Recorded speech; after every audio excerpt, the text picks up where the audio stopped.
Agora pode. Você vai responder as perguntas que eu tive que fazer aqui, tá? Desde quando você mora aqui no morro? 42 anos. Você mora no bairro desde que nasceu? Não. Onde você morava? Lá em Barão de Cocais.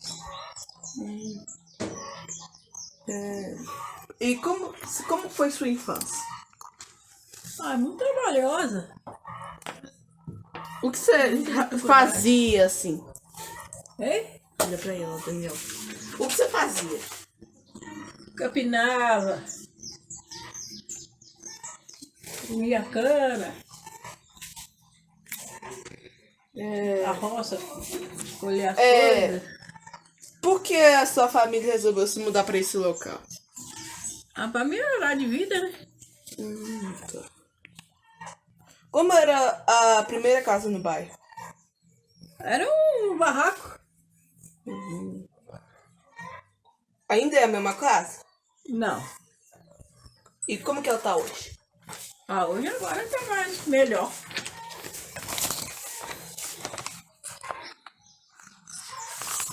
Ok, agora a próxima pergunta. O que você sabe sobre a história do morro? Aqui, primeiro que ele chegou aqui, quase não tinha casa nenhuma não, só nem movimento igual tem hoje não. No seu ponto de vista, quais os aspectos positivos e negativos do bairro? A vida foi, pra mim, eu sinto bem.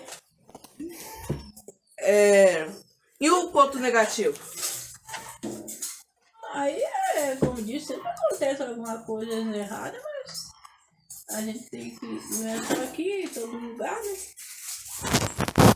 E a gente me dá droga, né? Como disse, a gente gosta de sair pouco, não tem muito o que dizer não, né? Mas...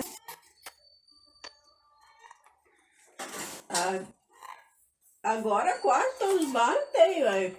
Sempre tem um campo, tem o posto de saúde, tem escola. Então é quase semelhante um com o outro.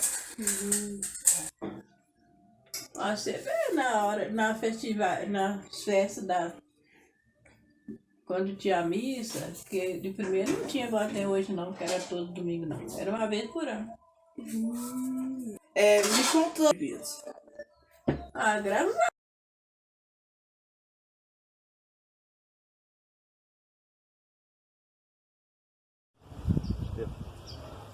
Então, nós estamos aqui como a Sônia disse, com essa senhora que foi uma das primeiras aqui perto da nossa escola, e nós queremos saber um pouquinho da história dela, que se confunde com a história do bairro e com a da própria escola, né? Então, vamos começar. O nome da senhora? Meu nome é Efigênia, mas eu sou conhecida como Nem, é a filha de carinho. Muito bem. A senhora tem qual idade? Hoje estou completando 50. E a gente já sabe aqui que a senhora trabalhou como enfermeira, não é isso? Muito bem. Há quanto tempo que a senhora mora aqui no Morro Santana? Nasci aqui. Muito bem. A gente sabe que muitas famílias já vivem aqui há várias gerações e a senhora é uma delas, né? Sim. Uma das primeiras a chegar aqui no bairro. Então, a gente queria que a senhora contasse para a gente um pouco de como eram as casas, as ruas, os comércios aqui, na época que a senhora era criança, na época de seus pais, quando você cresceu, porque a gente sabe que mudou muito, né? Sim. Olha, na minha época de criança, foi muito sofrida. A gente não tinha luz, não tinha água, não tinha... E como vocês, já mostrei a foto para vocês, era tudo terra aqui. A gente tinha que ir lá na cidade para contar as coisas, mas era muita terra, né? E a gente não tinha comércio. Aqui não tinha comércio. Não tinha nada. E as casas eram tão pouquinhas, vou te contar. E as poucas pessoas que moravam aqui era muito unida. Uma ajudava a outra. falta, porque é uma população de muita pobreza. A gente ia até falar um pouco sobre isso, a senhora já falou, que a saúde, a educação era tudo muito difícil. Muito difícil e a gente ficava doente, não tinha nenhum recurso. Eles iam lá na cidade para comprar um medicamento qualquer, a gente tomava, mas era coisa caseira. Continuando, a senhora falou que a educação, a saúde, que as pessoas ficavam doentes, não tinha posto, nem nada, e as pessoas tinham que ir lá para o centro da cidade e era muito difícil. Mas a senhora citou um ponto importante, que era a união desses poucos moradores do bairro. Sim. A senhora já falou um pouquinho, mas vamos falar um pouquinho mais de como que era a relação da vizinhança. Tá bom. A relação era muito boa, relação que hoje não existe mais. Porque hoje as coisas estão bem complicadas. É cada um por Deus por todos e cada um por si. Mas antes, no meu tempo, era desse jeito aí. Um dividia com o outro, aquele que tinha mais dividia com o outro. O meu pai, por exemplo, ele trabalhava a semana toda. No dia de sábado e domingo, ele ia trabalhar para amigo ajudar a fazer casa, ajudar em qualquer construção, pintura, que meu pai era pintor. Então ele ia ajudar, em vez de descansar, ele ia ajudar as pessoas. Muito bem. E a senhora falou que a relação das pessoas mudou, ninguém mais tem muita relação próxima com ninguém se ajuda mais. Além disso, que outras mudanças fortes assim que a senhora facilmente percebe daquele tempo para cá? Sobre as pessoas? Sobre tudo, sobre as pessoas, sobre a própria estrutura do bairro. Tá bom. É que eu lembro, por exemplo, essa escola aí, Juventina do Mundo. Aí era tipo um sítio, que chegou a ser da família do meu pai. Mas o meu pai é o mais novo. E com as coisas foram acontecendo e naquela pobreza toda que a gente vivia, foi perdendo tudo, até perder tudo. Muito bem. Eu acho que já dá pra gente saber um pouco qual que é a opinião da senhora, mas de qualquer forma, a senhora preferiu o bairro como ele era antes ou agora? Antes. Acho que já deu pra gente perceber, né? E naquele tempo que a senhora disse que, apesar de todas as dificuldades, a senhora preferia, que mudanças você faria naquela época se pudesse?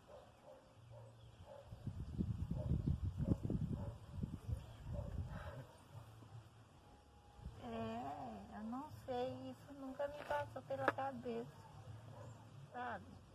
Mas eu penso muito assim no próximo. Então, se eu pudesse fazer alguma coisa, eu queria. Eu não sei te explicar porque eu não pensei isso. Eu penso agora. Então, já que a senhora não sabe o que mudaria naquele tempo, Naquele tempo, porque eu era muito nova. E era muito bom. e hoje? E era muito bom, e eu não via nada de ruim. Então hoje, o que a ruim. senhora mudaria? Hoje eu vejo. Apesar que hoje a tecnologia está muito avançada. Né? Você tem internet, você tem luz, você tem água, você tem condução aqui, é cheio de comércio de todo lado, todo tipo de comércio tem aqui. Mas naquela época não tinha, mas a gente vivia melhor, porque ninguém mexia em nada. Entendeu? As pessoas eram muito educadas e a gente podia dormir com a porta aberta. Ninguém mexia. Então, o que a senhora mudaria no bairro hoje é a questão da Segurança. convivência das pessoas, da segurança. Segurança. Muito bem. E a gente está falando de um bairro que às vezes as pessoas não dão muita importância, mas para quem viveu aqui, para quem nasceu aqui, para quem construiu a sua história de vida, suas famílias aqui, o Morro Santana tem sua importância histórica. Então, mas, como todo lugar, existem pontos positivos e negativos, boas e ruins. Então, quais seriam as coisas positivas, os aspectos positivos e os negativos do bairro que a senhora poderia citar assim? Então, as coisas negativas são aqui que me aborrecem, entendeu? Vou falar por mim. Então, são as coisas que me aborrecem. Eu gostaria que as pessoas fossem mais amigas, tivesse assim, mais consideração um com o outro, mais respeito, entendeu? Porque eu, que moro aqui em frente ao grupo, eu sofri muito com esse grupo aí. Eu gosto do grupo, entendeu? Muito bonito, gosto. E o meu pai não existe mais, mas ele ajudou a construir esse grupo, porque é aqui que eles guardavam todo o material e pedia também material. Pedia escada, meu pai não tinha hora para ele chamar, para pedir escada, para pedir uma coisa, outra, sempre era aqui. Então meu pai, ele colaborou muito com essa escola aí. Meus sobrinhos todos estudou aí. Mais um pouco sobre a história do bairro. Eu moro aqui no bairro há 52 anos. Vim para essa comunidade com 6 anos de idade. E não me sai da memória, né, as duas ruas principais, que são a rua 24 de junho e a rua 15 de agosto.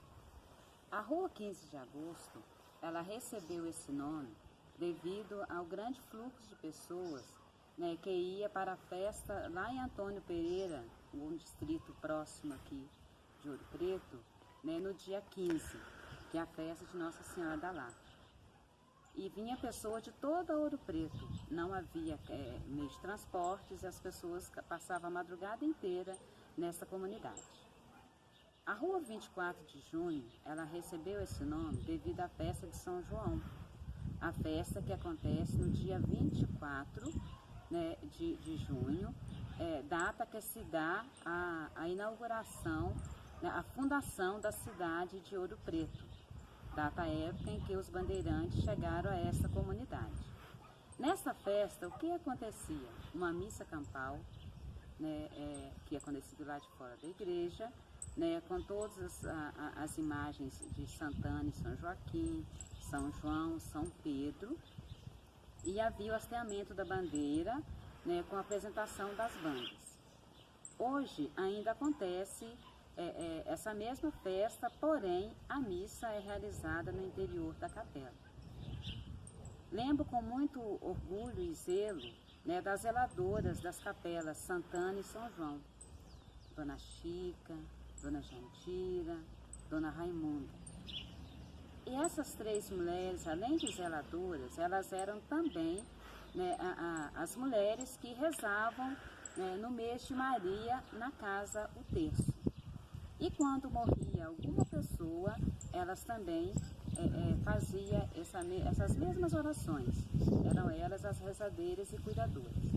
A Dona Chica, com muito cuidado, que morava próximo à Capela de Santana, ela cuidava do jardim, né, de hortênsias que havia atrás da igreja. Era um jardim com hortênsias azuis, roxas, né, muito lindo.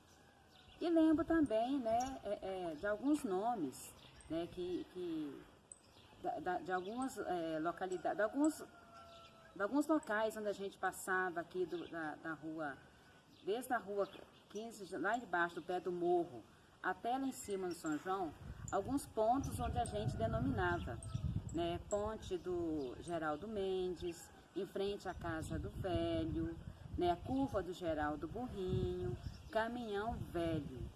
Oh, quanta saudade desse tempo, né? Lembro, trago lá na minha memória, bem no fundinho, essa imagem, né, de quando viemos conhecer o local onde seria construída a nossa casa. Lembro da minha mãe com um pedaço de pau derrubando as ruínas, que eram muitas ruínas, mas porém todas tortas.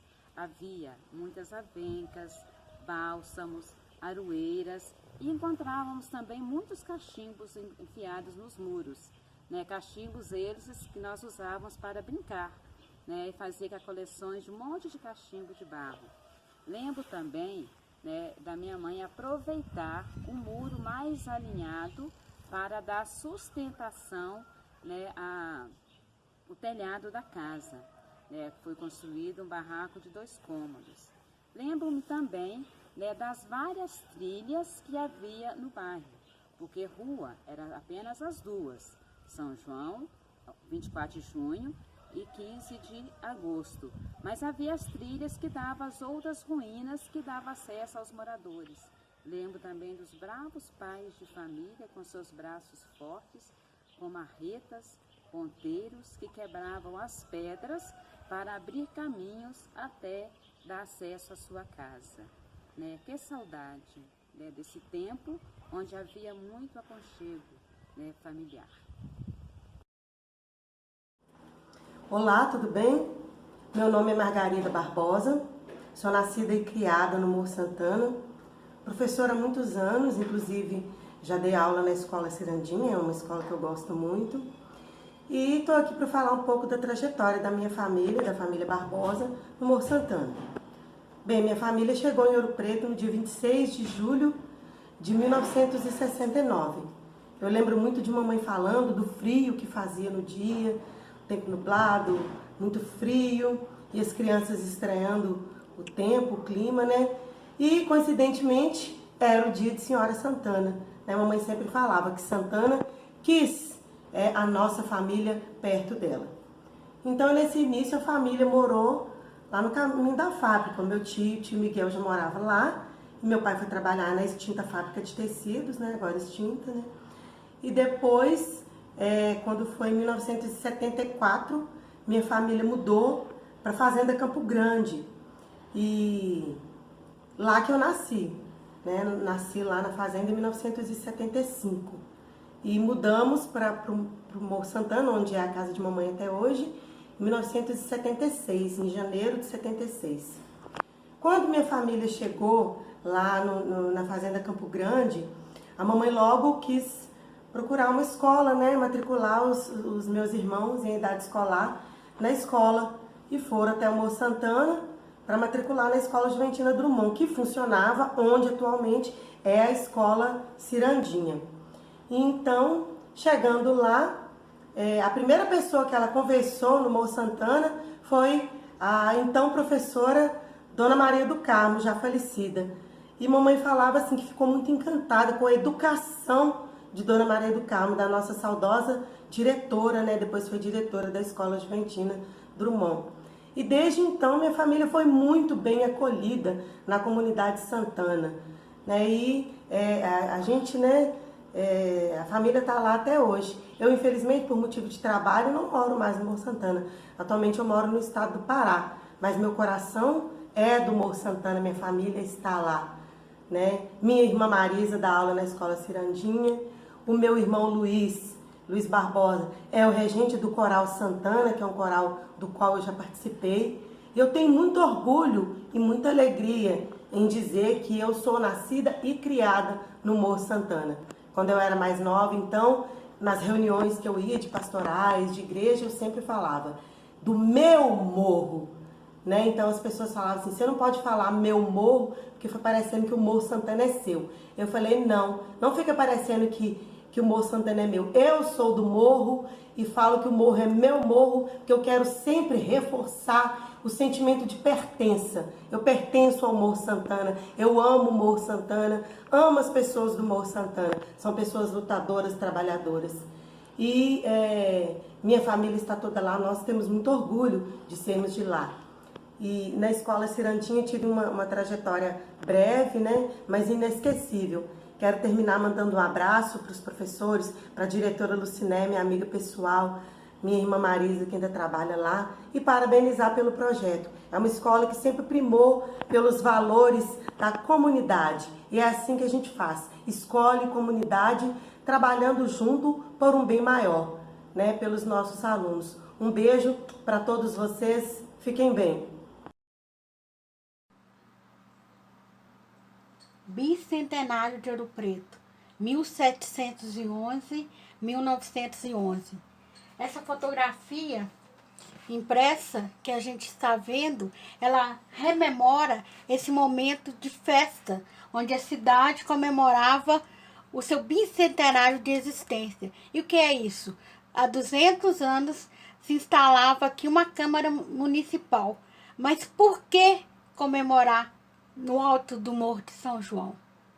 Porque ele representa o marco de início do povoamento aqui na nossa região, do Morro de Santana, Morro de São João e Queimada, que é tudo o mesmo pedaço, é tudo um pedaço de chão igual.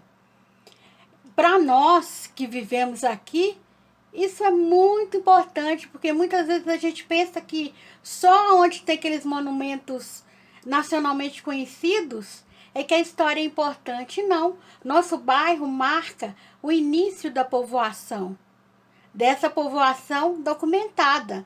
Mas a gente sabe que antes desses povoadores estarem aqui, outros estavam. E os nossos povos originários, que a gente chama de índios, já estavam por aqui povoando esse alto, que até hoje é um alto de natureza. Tem montanha, tem rio, tem planta e tem monumento que os outros construíram, que é a nossa capelinha de São João.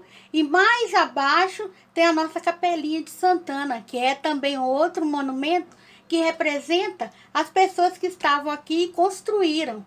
E por que que o nosso morro é tão antigo e está no primeiro momento que a nossa cidade foi povoada? Porque aqui as pessoas mineravam uma riqueza enorme que serviu para poder tornar os portugueses, que foram os achadores do Brasil, que o Brasil não foi descoberto, ele foi achado porque ele já existia, já tinha gente morando aqui, né? Foi o ouro das minas, que se localizava exatamente nesse lugar que nós moramos. A gente não vê que a terra é tão vermelha, que ela é cheia de pedra, de canga. Muitas vezes a gente está mexendo na horta, vê um buraco aberto, ele não tem nem fundo. Já aconteceu isso na minha casa, não tinha nem fundo o buraco, de tão fundo que era. Provavelmente o quê? É uma abertura de uma mina antiga, onde um monte de gente que veio lá do outro lado do mar, da África, que é um outro espaço de terra longe demais, muito longe.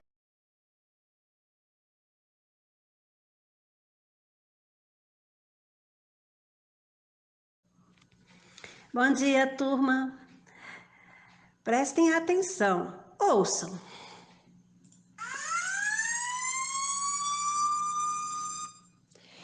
O que este som te faz lembrar? A sirene da nossa escola, não é mesmo? Oh, quantas saudades, não é? Pois bem, sejam bem-vindos ao nosso sábado letivo. Vamos iniciar as atividades. Estão preparados? Na aula de hoje, vocês irão relembrar a aula bacana de artes que tiveram alguns dias atrás e aprender um pouco mais. Vocês aprenderam que patrimônio envolve várias coisas. É tudo que nos cerca e que tem importância para mim, para você, para a comunidade, enfim, para a nossa vida. A escola é um exemplo de referência cultural, porque ela é importante para todos nós. O bairro Morro Santana e tudo que nele existe consideramos importantes fazem parte do patrimônio e são referências culturais. Vocês aprenderam também a fazer um mapa afetivo, não é mesmo? Hoje, vocês irão aprofundar um pouco mais neste mapa. Vamos relembrar como ele foi feito assistindo ao vídeo?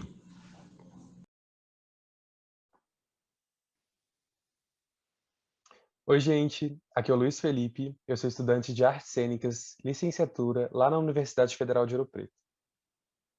E aí, galera, eu sou a Gabi e eu estudo música também na UFOP.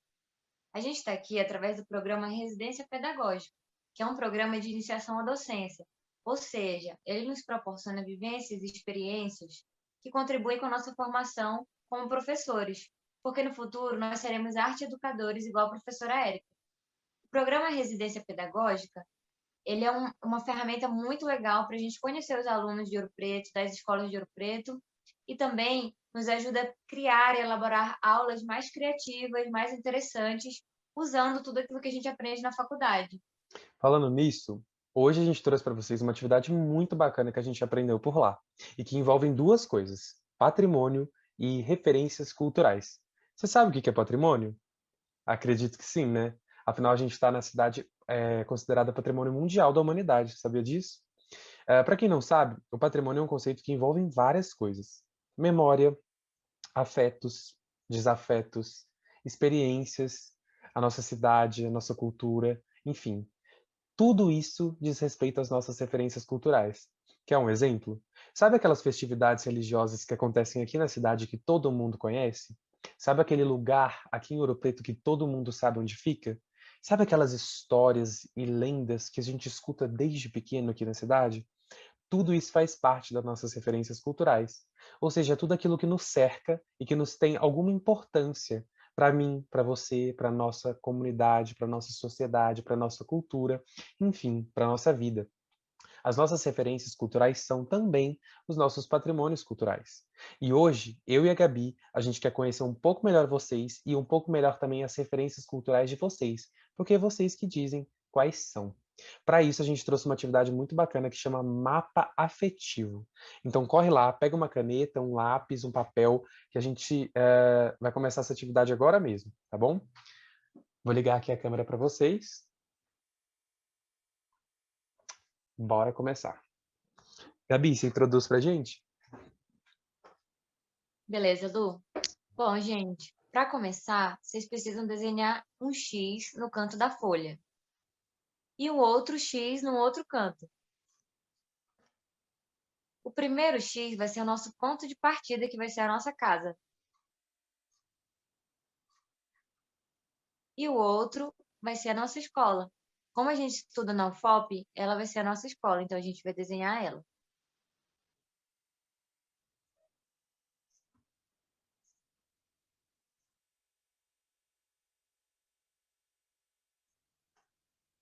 Nesse mapa, gente, o mais importante é o trajeto que você percorre da casa até a escola.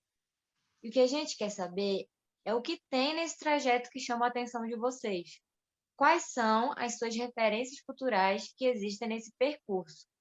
Pode ser uma estátua, um monumento, uma árvore que você gosta de sentar com seus amigos, uma loja que você sempre passa com sua família, um lugar que você adora ir, uma paisagem, qualquer coisa que vocês costumam reparar ou tem alguma importância para vocês, uma lembrança, uma memória. E olha, faz muito tempo que a gente não vai para a escola, né? Eu sinto muita falta de ir para a UFOP, eu aposto que o Luiz também sente muita saudade de ver toda a Demais. galera, nossos amigos, de Uhum. aprender, de ver os nossos professores, né? E vocês devem estar com muita saudade também. Então, bora lembrar desse percurso aí que a gente faz da casa para a escola. O que eu preciso fazer primeiro? Primeiro, vamos relembrar esse caminho, né? E os detalhes que chamam a nossa atenção durante o trajeto. Vamos começar fazendo a primeira coisa, que é escolher 3 pontos no mapa. Cada um deles vai ser uma referência cultural para a gente. O que a gente acha mais importante, mais interessante, que a gente sempre lembra. Eu moro atualmente no bairro Antônio Dias, vocês devem conhecer. Então, assim, sempre que eu saio de casa para ir para o FOP, eu passo pela Ponte da Barra. Acho que todo mundo conhece, já ouviu falar. Ela vai ser a minha primeira referência cultural, pois eu tenho ótimas lembranças de lá. A Ponte da Barra é aquela que tem uma cruz ali perto do, Isso, do trilho? tem uma cruz. E é muito legal essa cruz, porque as pessoas, às vezes, enfeitam ela, né? Colocam várias flores, laços, fitas. E ela sempre está Verdade. muito, muito bonita. Então, toda vez que eu já passo procurando a cruz e pensando em encontrar alguma decoração nova, alguma coisa nova que colocaram nela. Às vezes tem um tercinho, um santinho, né? É mesmo. E você, Luiz, você tem alguma referência nesse trajeto? Sim. Sabe quando você sobe o Morro do Gambá? Na entradinha ali da Vila Aparecida, tem um campo de futebol? Eu acho Sei. que essa vai ser a minha referência cultural, sabe por quê? Todos os fins de semana lá na minha cidade eu jogava vôlei e futebol. Aí quando eu vim pra cá, não conhecia muita gente que jogava. E um dia eu estava passando por ali, vi uma galera jogando que me convidou e eu nunca mais deixei de ir. Todos os fins de semana eu vou pra lá, jogo futebol, às vezes eu jogo vôlei, mas sabe o que eu mais gosto de lá? Tem um banquinho na frente de um dos gols. E ali tem sempre uma senhorinha sentada, a Dona Antônia. A voz da Dona Antônia me lembra a voz da minha avó. Então toda vez que eu vou pra lá e vejo a Dona Antônia e converso com ela, eu me lembro da minha casa, lá de onde eu vim, no interior de São Paulo. Mas esse campo tem essa importância para mim, porque eu jogo aos fins de semana, porque eu vejo meus amigos, porque eu vejo a Dona Antônia, eu escuto a voz dela. Então acho que esse seria um bom ponto de referência cultural para mim, Gabi. Muito legal, Lu. Você tem mais E algum? pensando nisso, eu lembro também de uma coisa muito legal. Logo que eu comecei a estudar na UFOP, Hum. eu conheci o meu atual marido, e na época ele era meu namorado. E eu lembro que eu sempre chegava antes na aula e ficava lá na porta da UFOP, naquele ponto de ônibus. Você sabe qual que é? Ah, aquele que a gente pega carona, bem na frente mesmo. Isso, muito bem. E aí eu sempre lembro que eu ficava lá sentada esperando o ônibus dele chegar. Então, para mim, isso é uma referência muito legal. Então, o ponto de ônibus. Isso.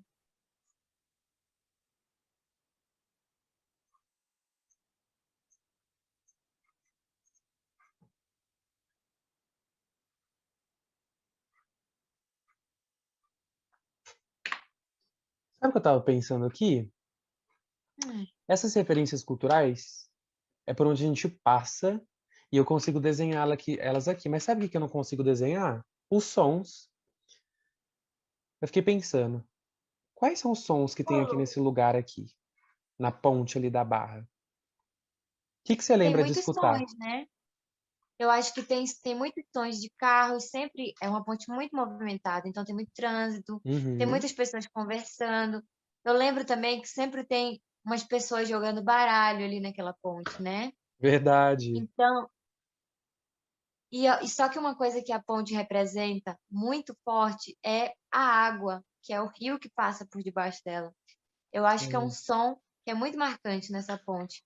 Porque mesmo quando não tem ninguém, quando não está passando carro, o som da água sempre está ali presente. E se a gente conseguisse desenhar o som? Já que essa referência aqui foi sua, como é que você imagina que seja o som da água na ponte da Barra? Se eu pudesse desenhar o som da água, o que que você imagina? Eu acho que o som da água, ele seria como se fosse uma onda. Uma onda? Isso. Deixa eu escolher uma outra cor. Então aqui na ponte tem o som da água. E o som da água eu vou desenhar ele assim.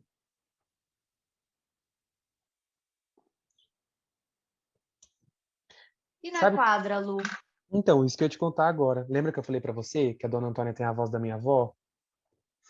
Eu acho que o som que mais. Quando eu olho pra essa quadra, quando eu tô passando de ônibus aqui pela rua, eu olho pra essa quadra, eu lembro da voz da Dona Antônia. E ela é super aveludada. Então, se eu fosse desenhar o som da voz da Dona Antônia, eu faria assim, ó.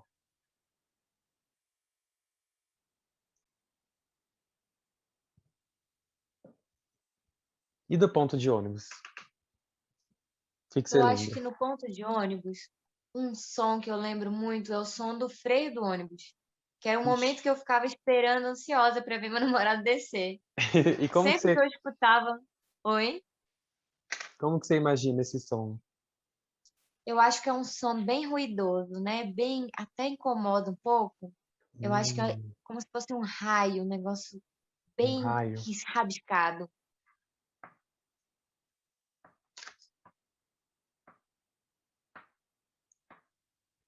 O que que você achou? Eu acho que tá ótimo. Então, olha só, quando a gente vê o mapa de alguém, o mapa afetivo de alguém, a gente consegue saber onde essa pessoa mora, onde ela estuda e saber quais são as referências culturais importantes para essa pessoa. O que que tem nesse trajeto que não só chama a atenção da pessoa, mas também tem algum valor sentimental para ela. Isso são as referências culturais. E a gente trouxe esse mapa para vocês, não só para vocês fazerem em casa, não, mas para a gente conhecer melhor vocês, para a gente conhecer as referências culturais de vocês aqui de Ouro Preto. Então, a nossa proposta, minha e da Gabi, é a seguinte. Aí vocês falam para a gente se vocês topam, tá bom? A nossa ideia é vocês, assim que terminarem os mapas afetivos de vocês, tirarem uma foto bem tiradinha e mandarem para a professora Érica, porque ela vai mandar para a gente. A nossa ideia é fazer uma exposição virtual com todos os mapas. O que vocês acham? A nossa ideia também é que vocês consigam olhar os mapas dos coleguinhas de vocês, identificarem quais são esses pontos de referência, se sua referência cultural é a mesma de um coleguinha. Então, o dia que a gente entrar nessa página, no Instagram, enfim, escolher uma rede social para fazer essa exposição, que a gente consiga ver todos os mapas ao mesmo tempo, identificar essas referências culturais. E como o barulho o som, por exemplo, o desenho do som, né, é uma coisa muito metafórica, a gente quer que vocês também façam uma mini legenda para o mapa afetivo de vocês. Olha, o primeiro ponto é a vendinha do seu José, o segundo ponto é a sorveteria, o terceiro ponto é tal. O meu primeiro som que eu penso nesse lugar é o som da buzina da van da escola, não sei, tá bom? Conta pra gente quais são os pontos de referência de vocês, quais são os sons que estão presentes nesses pontos de referência, tira uma foto e manda pra gente. É isso, gente. Essa foi a nossa aula. A gente espera que essa pandemia acabe logo para a gente poder se encontrar na escola, que vai ser muito mais legal. E é isso. Muito obrigada. Foi um prazer muito grande fazer essa aula para vocês. A gente espera que a gente possa ter outras oportunidades de estar trazendo novas atividades, novas aulas. E espero que vocês tenham aprendido um pouquinho aí sobre patrimônio, sobre referência cultural, né, Luiz? Sim, de uma forma mais criativa e lúdica também, né, pelo desenho. Essa é a ideia, que a gente se divirta aprendendo. Foi um prazer estar aqui com vocês, gente. Até a próxima. Até! Então, turma, eu também resolvi registrar nesse mapa afetivo as referências culturais que percebo no trajeto que eu faço da minha casa até a escola. Bem próximo à escola está o Grupo Assistencial Alta de Souza, que é um centro comunitário que presta um excelente serviço à comunidade. O que me chama a atenção quando eu passo por ali é que eu vejo crianças, jovens e adultos alegres e muito satisfeitos. Por isso, eu resolvi registrar o som kkkkk, demonstrando a alegria das crianças que aprendem, brincam e se divertem muito por ali. Resolvi também, neste mapa afetivo, registrar o som da sirene da escola. Ui!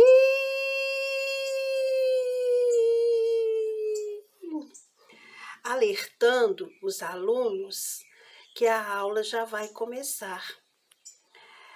E quando eu estou indo embora, eu passo em frente à antena de transmissão da Rádio Itatiaia. E aí eu lembro do som. O Itatiaia, que é muito conhecido pela população de Ouro Preto e outras regiões. Então, turma, é hora de colocar a mão na massa e fazer o mapa afetivo de vocês. E não se esqueçam de registrar na legenda as onomatopeias. Estamos aguardando a foto da atividade de vocês. Caprichem, hein? Pode mandar no grupo ou no privado, ok? Olha só, gente, então já tem atividade proposta para vocês aí que vocês deverão realizar no dia de hoje. Eu peguei esse mapa afetivo aqui, uma vez que vocês já viram como faz o mapa afetivo, porque no de hoje a proposta nossa é que a gente vai ter que aprofundar um pouquinho mais no mapa. E aprofundar de que maneira? Vocês vão construir o mapa afetivo, assim como os alunos da UFOP realizaram, só que no mapa dos alunos, o que eles fizeram? Eles pensaram numa situação de como que seria a representação do som, no caso da água. Eles transformaram isso em forma de desenho, então a representação do som foi através do desenho. E no trabalho de hoje, vocês deverão construir uma legenda e o som vai ser representado através das palavras, que são as onomatopeias que vocês já viram aí. Então, é isso que é para vocês fazerem, construir o mapa afetivo e vocês vão colocar a palavra que representa o som.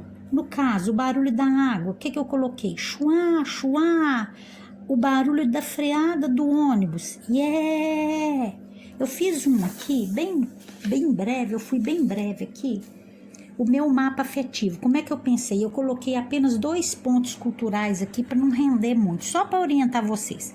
Então, eu moro em Mariana. Então, na subida do Morro Santana, o que ficou marcante para mim é porque toda vez que eu passava aí, tinha sempre uma senhora que, coincidentemente, ela estava saindo da casa dela, da porta da casa, com um balde de roupa para estender as roupas no varal. Como ventava muito, eu fiquei pensando, gente, como eu posso representar com palavras o barulho do vento? Aí eu pensei nesse aqui, ó. E o outro ponto meu, que era próximo da escola, que toda vez que eu estava aproximando da escola, sempre tinha uns cachorros lá e que queriam me morder, pegar minha perna. Então aqui eu ouvia 2 sons. E que palavra poderiam representar? Um era o barulho da moto quando eu acelerava. Vrum, vrum. E outro latido dos cachorros, au, au, au. Então, no mapa de vocês irão construir o mapa e não se esqueçam de fazer a legenda, usando palavras para representar os sons, ok? Assim que terminarem, mandem a foto do mapa de vocês no grupo, tá?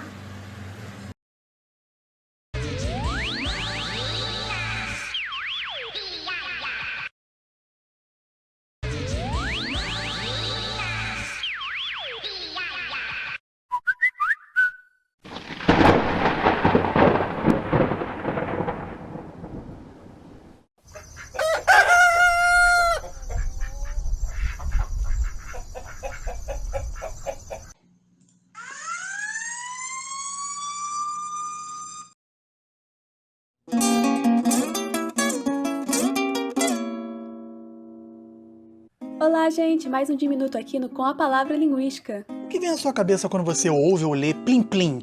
É sobre isso que falaremos hoje, as onomatopeias que nos cercam.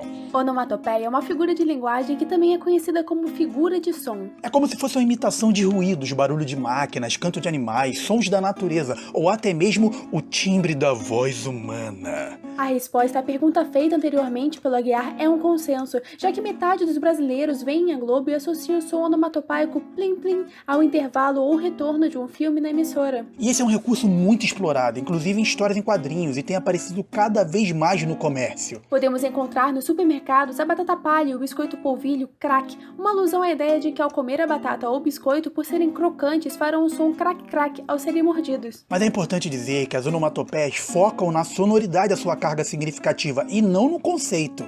Ainda sobre produtos nos supermercados, existem onomatopeias inglesas estampadas neles. Como, por exemplo, tic-tac, que indica um som regular e cadenciado, assim como no relógio ou um batimento cardíaco, que passando para o português tem a grafia modificada. A exemplo de Fernando Pessoa quando escreve ergue a voz, o tic-tac instalado das máquinas de escrever. Existem as onomatopeias puras, que são as que buscam imitar os sons que representam atim, bip, bã, clique, toc-toc, etc. Não se identificam com palavras, mas muitos dos ruídos e sons representados por esse recurso acabam incorporados à língua. E também existem as onomatopeias vocalizadas, que se enquadram no campo da gramática e da linguística, seguem regras ortográficas e têm classificação morfológica, como roncar e mugir, correspondente às onomatopeias puras e Praticamente todas as onomatopeias podem ser lexicalizadas, é só pôr um artigo antes, o tic-tac, um toc-toc, etc. É importante dizer que a representação do som não é universal. Há poucas semelhanças nos diferentes idiomas quando expressões são traduzidas graficamente, já que cada língua convencionou sua onomatopeia de forma própria. Nas HQs brasileiras, quando um objeto cai na água, faz timbum. Já os norte-americanos traduzem o mesmo som como splash. Inspirado em quadrinhos, o Roy Lichtenstein lançou as onomatopeias no mercado das artes, como no quadro Kapow, versão em inglês de uma explosão. Aqui no Brasil seria boom. Outra diferença é, por exemplo, em português fazemos xixi, os espanhóis fazem pis. Assim vemos a estreita relação do som com o líquido em questão, não? E para concluirmos o vídeo de hoje, é comum na prosa e na poesia, para produzir efeito especial e reforçar a capacidade comunicativa de um texto, se valer de onomatopeias, já que a melodia, harmonia e ritmo da frase são elementos de grande importância estilística. A repetição de fonemas iguais, chamada de aliteração, é um recurso da poesia que reforça os valores sonoros da onomatopeia. Por isso, essa figura de som é recorrente, como neste trecho do Trem de Ferro de Manuel Bandeira. Café com pão, café com pão, café com pão. Vixe Maria, que foi isso, maquinista? Agora sim, café com pão, agora sim, voa a fumaça, corre seca, e seu foguista bota fogo na fornalha que eu preciso. Muita força, muita força, muita força. Oh, foge bicho, foge povo, passa ponte, passa poste, passa pasto, passa boi, passa boiada, passa galho de engazeira debruçada no riacho. Que vontade de cantar! Esperamos que tenha curtido como a gente. Deixe seu like, joinha e compartilhe com todos. Até o próximo de minuto. Tchau, gente! E caso não seja inscrito, se inscreva e veja os outros vídeos daqui no canal. E como sempre digo, um abraço nada de minuto. Tchau!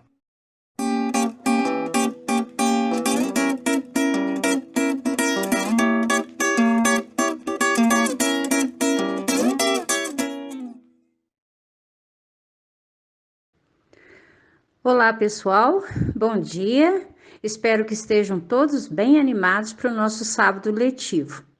A proposta é conhecermos um pouco mais sobre a história do nosso bairro, o Morro Santana. Vamos lá? Então, primeiramente, iremos assistir ao vídeo das colaboradoras do projeto Lapacom. Aproveitem este momento para refletir sobre a importância histórica do nosso bairro.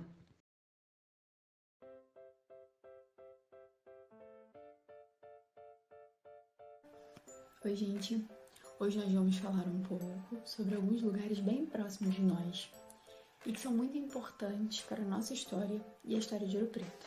Você sabe onde eu tô falando? Bom, se você tiver pensado aí nos bairros Morro Santana e Morro da Queimada, você acertou em cheio. Estes são alguns dos bairros mais antigos de Ouro Preto, juntamente com o Morro São João e o Morro São Sebastião. Ambos bairros surgiram das primeiras ocupações destinadas à exploração de metais preciosos, lá no século XVII. Tem muito tempo, né?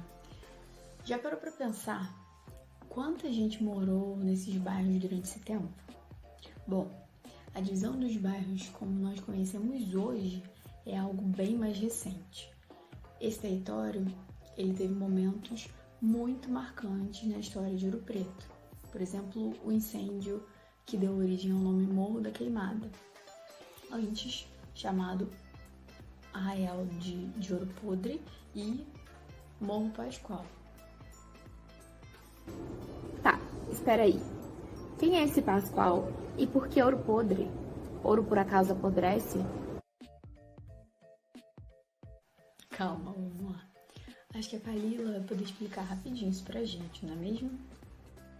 Então, olha só, gente. Pascoal da Silva Guimarães foi um português que ficou sabendo que tinha muito ouro aqui na região de Minas Gerais e resolveu vir para cá para explorar a Serra de Ouro Preto. Com essa exploração da serra, ele ficou muito famoso e o seu nome começou a se espalhar pela região, porque ele alcançou uma fortuna gigantesca com a exploração desse metal, né? Para fazer essa exploração, ele usava uma técnica muito distinta. O que ele fazia? Ele fazia cortes onde estavam localizado o ouro e depois desses cortes passava ali um fluxo de água que arrastava consigo a lama e o ouro se soltava.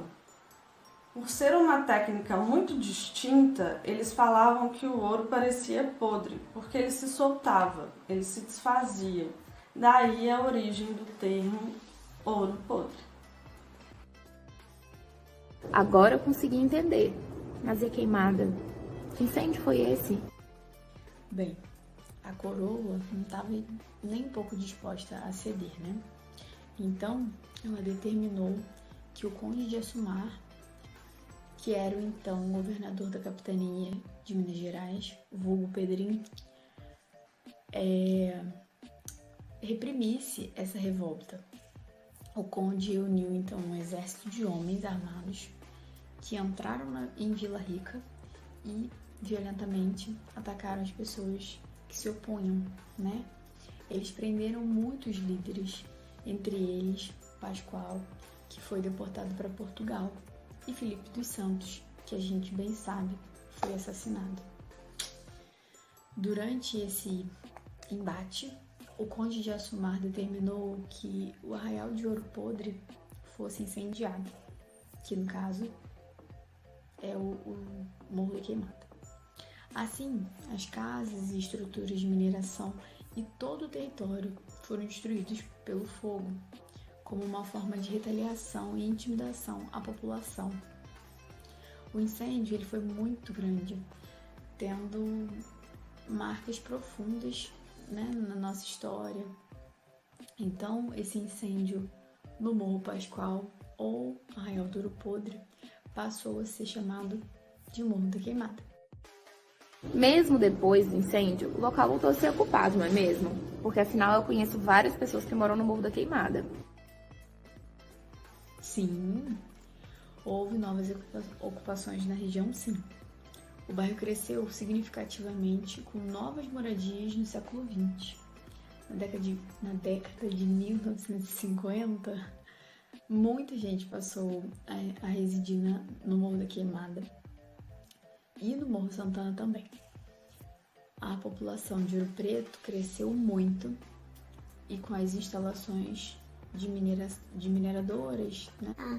Alcântara, Samarco e Vale.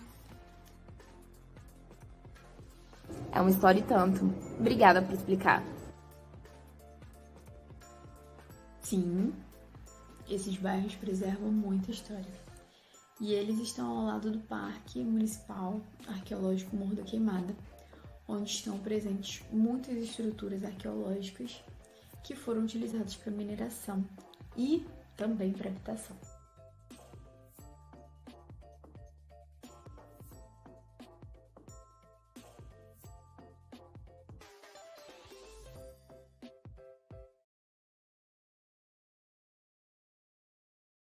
Bom, pessoal, agora que vocês já assistiram ao vídeo, que tal testar o que vocês aprenderam sobre o bairro através de um game? Vamos lá? Oi, gente! Tudo bom com vocês?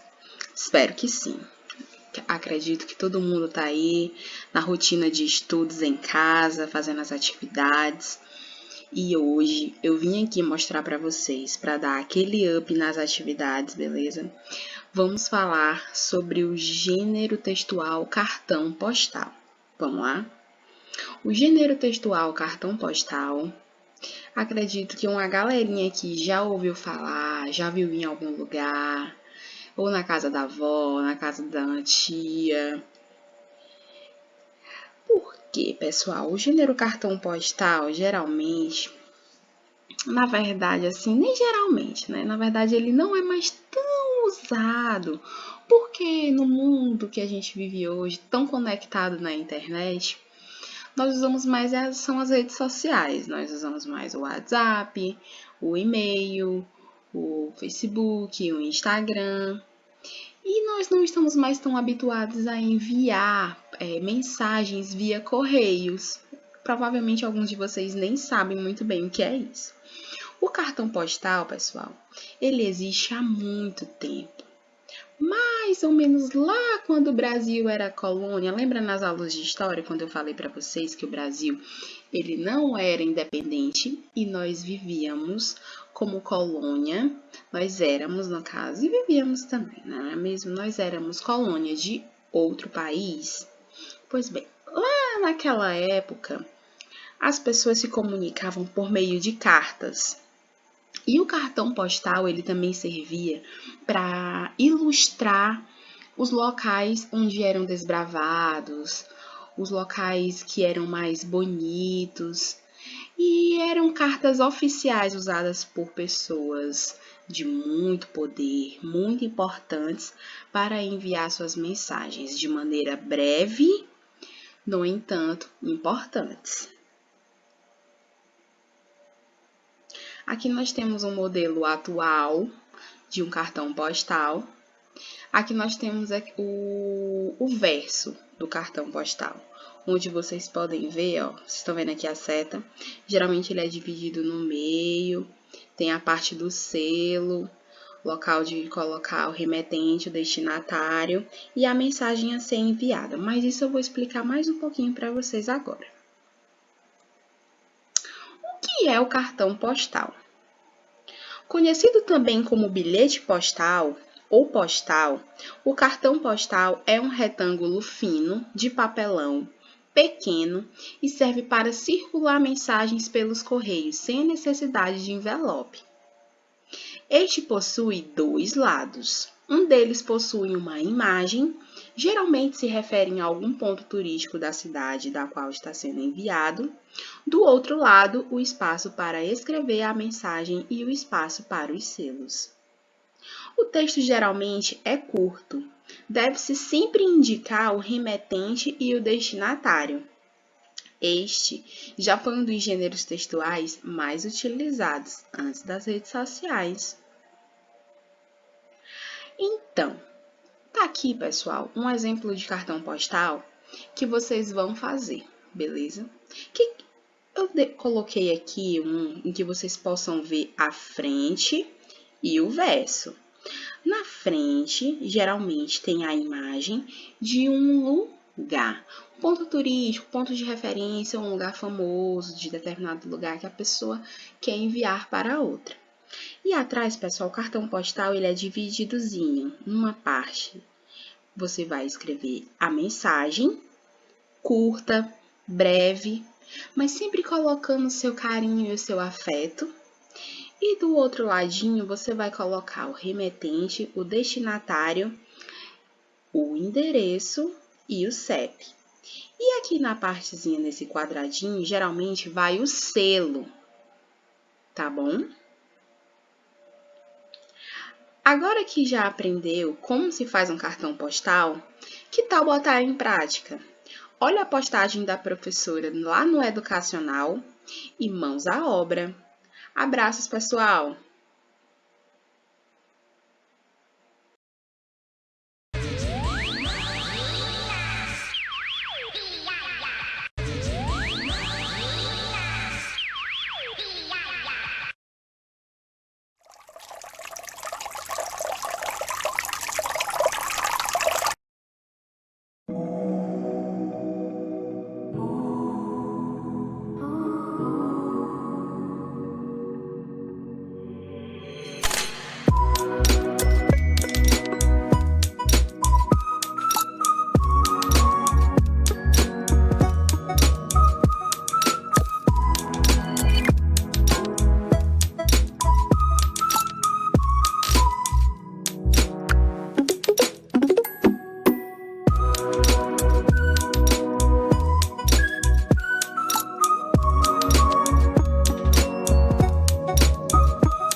Em cada aresta de pedra, uma epopeia ressoa na terra formosa e boa, onde a grineta não medra, a terra que os 100 de anos 3 vezes viu passar, possui dos ouro pretanos em cada peito um altar, possui dos ouro pretanos em cada peito um altar.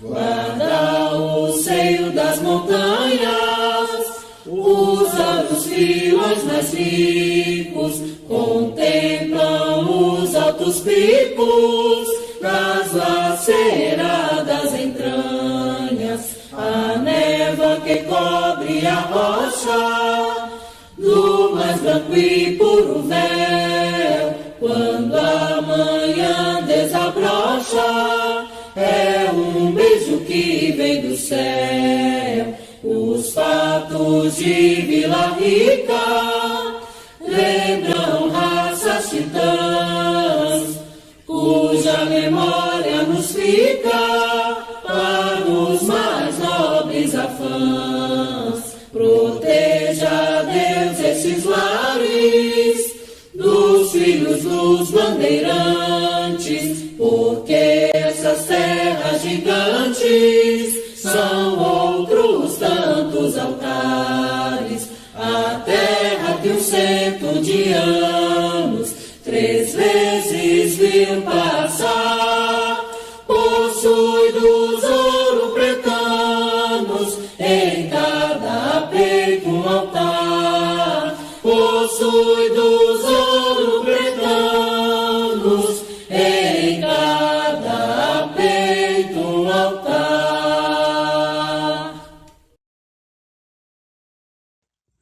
O poema que segue é de autoria do professor Gilmar Assis Campos. O que é o nosso lugar? É a porção do espaço geográfico onde desenvolvemos nossa vida.